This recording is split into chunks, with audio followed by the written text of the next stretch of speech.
Hello mga nanay, good morning. So alone lang ako ngayon. So I decided na habang nagkakape, sagutin na yung mga tanong ng mga friends na nag-inquire about my operation. So mapapansin ninyo nakaganito ko kasi nasa garden ako.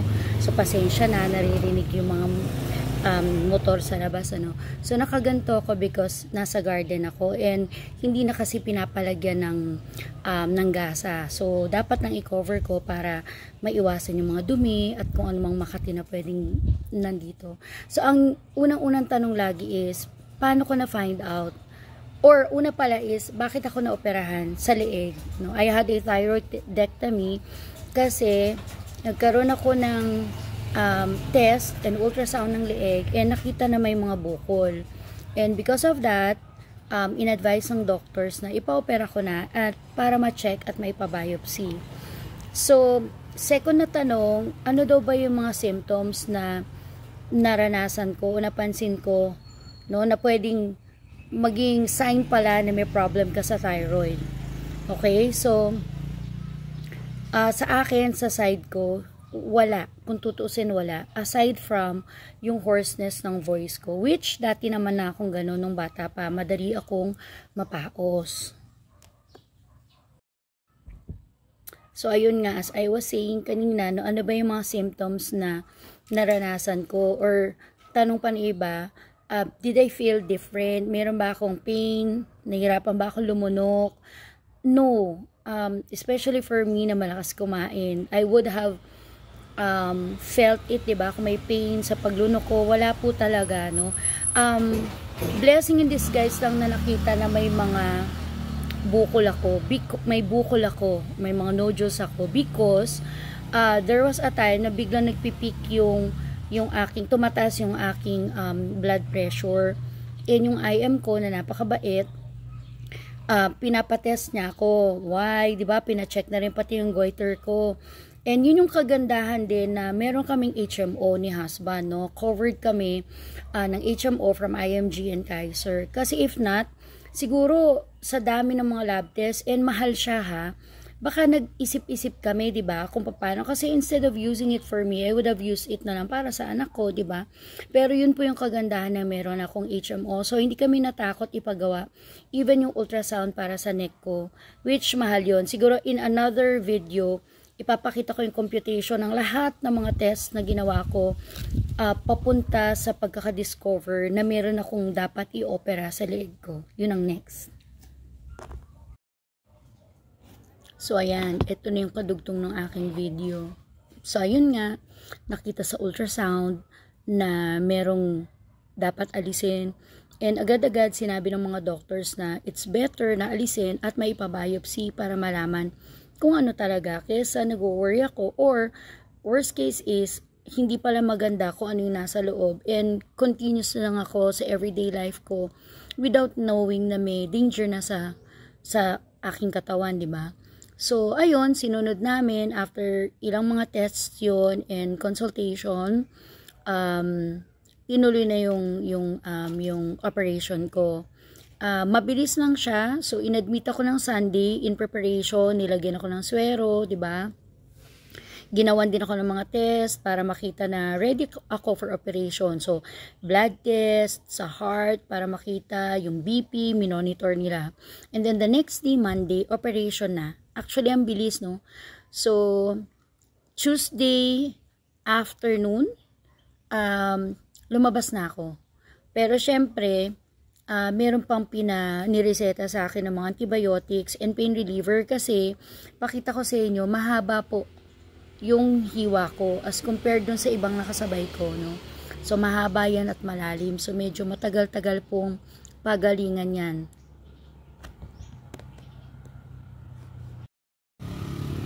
So, paano ka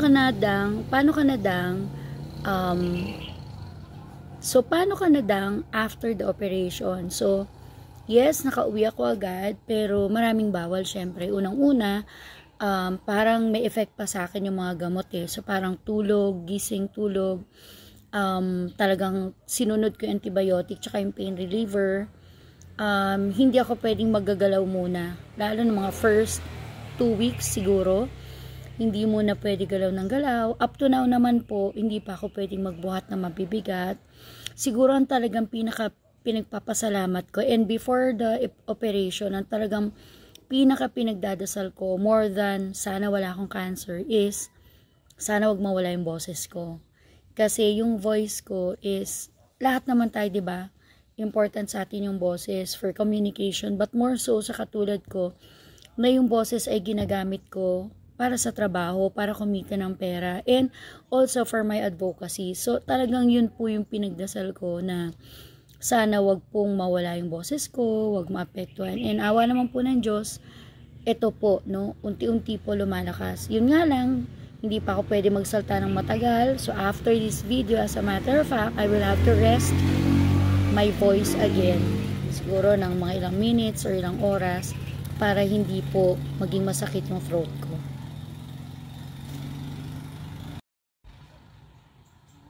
So ano pa yung mga napansin kong kakaiba after the operation? Hindi ko po alam kung sa lahat ng naoperahan na sa thyroidectomy is ganito, hindi ko alam kung dahil sa sanay ako na very active, I always cook sa bahay, galaw ko ng galaw, especially cooking, because I love cooking and it's also a business for us ni husband. Pati yung paglabas-labas, diba, yung mga field work, me as an appraiser and also a financial literacy educator, importante sa akin lumabas at makipag-usap sa mga tao. And isa po yun sa nalimit sa akin ngayon. Kaya excuse so ingay, no? Kaya may frustration. Napansin ko na days following the operation, madali po akong mainis, madali po akong maiyak. Siguro yung frustration, yung parang feeling ko I can't do things I normally did. Magbuhat lang po ng takore na puno ng tubig, hindi pwede. So talagang yung frustration ko grabe. So nandun po yung lungkot at saka talaga yung pag-iyak. I became very emotional. And yun nga, madali po akong mainis.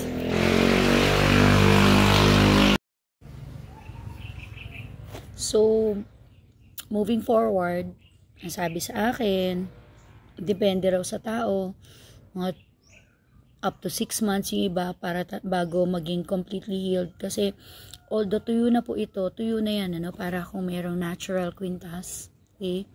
Sa loob daw po niyan, hindi pa. So, nararamdaman ko yun. Pag medyo galaw ako ng galaw, like yesterday, hindi maiwasan, nag-cook ako ng japchae for a special dinner.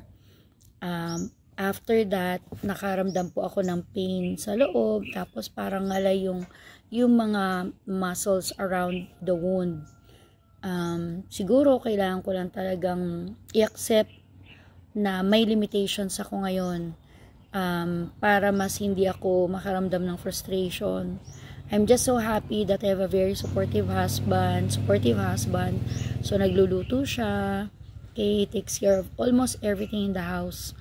Minsan, pati yung pagtutupi na lang ng kumot, kung mabigat, siya pa talaga. And he takes care of Kyle. So, medyo palit kami ng trabaho ngayon. Mas siya yung galaw sa bahay. And very thankful ako na ganun siya and matyaga siya sa akin. Kahit madalas ngayon, nasisinghalan ko siya. Nasisinghalan ko naman siya before, pero parang mas madalas ngayon. At pag umiyak na ako ng umiyak, hindi na siya nakakakibo.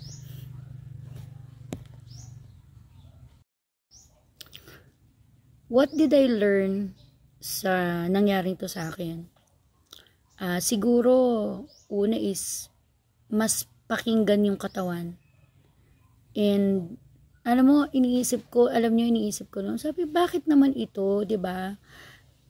Operation na ganito na kailangan, hindi ako magagalaw, hindi ako masyadong magsalita. Siguro nga, no, sabi ng mga nakausap ko, those people who prayed for me, who are still praying with me, no, may mga nakakausap ako, siguro sabi nga na, this is God's way of telling me na, you need to rest. You need to rest.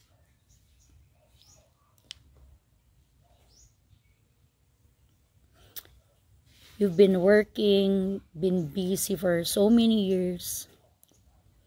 I'm not saying na kinailangan pang gawin ng Diyos to. para mag-rest ako. But, di ba, minsan ganun, di ba? Talagang, kung ayaw makinig na magpahinga, may time talaga na yung coach mo na, di ba? Or yung sinusunod mo na magsasabi sa'yo na, stop, magpahinga ka. Kung gusto mong tumagal, kung gusto mong mas marami pang gawin, talaga may panahon na we need to stop. Just be quiet and rest.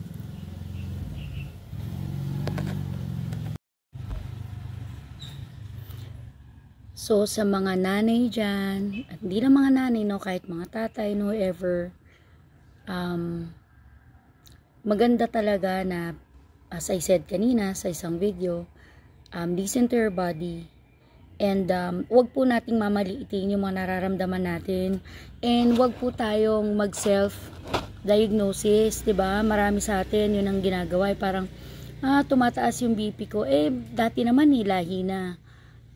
Medyo namamaos ako. Kasi daldal akong daldal eh. Napansin ko madali ako mapagod ngayon. Syempre active ako 'di ba? Listen to your body. Kasi ginawa tayo ng Diyos na gano'n di ba? All the signals binibigay na ng katawan natin sa atin. And magpa-check up po tayo. Okay? Hindi po tayo doktor, lalo kung hindi tayo doktor. Alam nyo, even the doctors, nagpapadoktor po. So anything po napansin niyo sa katawan nyo, maliit na bukol, hoarseness, nahihirapang huminga, parang madaling mapagod, magpa-check up po kayo. Doon po papasok din yung importance of having your HMO. Napakalaking bagay, napakalaking tulong po sa nangyari sa akin. Can you imagine kung wala kami noon ni Jason? Baka hindi agad na-detect yung sakit ko kasi talaga magtitipid ako. Hindi ako magpapa-lab test, 'di ba?